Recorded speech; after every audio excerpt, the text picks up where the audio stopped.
కేవలం 7,999K up to 10 kgs వరకు బరువు తగ్గి అధిక బరువు నుంచి వచ్చే ప్రధాన సమస్యలను దూరం చేసుకోండి. మహేష్ బాబు కోరుకున్నదే జరుగుతోంది.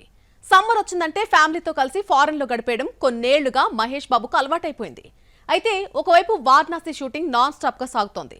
హాలిడేస్ ఇస్తాడా లేదా ఈ సమ్మర్ అంతా ఇండియాలోనే గడిపేయాలా అన్న భయం నుంచి మహేష్ బాబు బయటపడ్డాడు.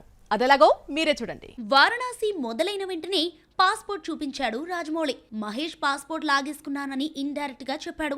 ఫారెన్ వెళ్తూ తన దగ్గరున్న పాస్పోర్ట్ చూపించాడు మహేష్. పాస్పోర్ట్ సూపర్ స్టార్ దగ్గరున్న జక్కన పర్మిషన్ ఇస్తేనే దేశం దాటాలి. వారణాసి షూటింగ్ కొన్ని రోజులుగా హైదరాబాద్ లో జరుగుతోంది. ప్రముఖ కొరియోగ్రాఫర్ బాస్కో మార్టిస్ కొరియోగ్రఫీలో పాట తీస్తున్నారు. ఈ సాంగ్ పూర్తయిన వెంటనే మహేష్ హుటాహుటిన ఫారెన్ వెళ్లిపోతాడు. ఎండలు ఎక్కువగా ఉండటంతో మే నెలంతా వారణాసి షూటింగ్ కు హాలిడే ప్రకటించాడు జక్కన్న. జూన్లో మళ్లీ షూటింగ్ స్టార్ట్ చేస్తారని తెలిసింది. మొత్తానికి మహేష్ మనసులోని కోరికను రాజమౌళి తీర్చాడు.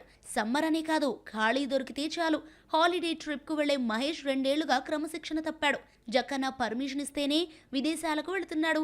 జూన్లో మళ్లీ షూటింగ్ మొదలుపెట్టి ఆగస్టు సెప్టెంబర్ నాటికి సినిమా పూర్తి చేయాలన్న పట్టుదలతో రాజమౌళి ఉన్నాడు. సినిమా 2027 ఏప్రిల్ 7న పాన్ వరల్డ్ మూవీగా రిలీజ్ అవుతోంది.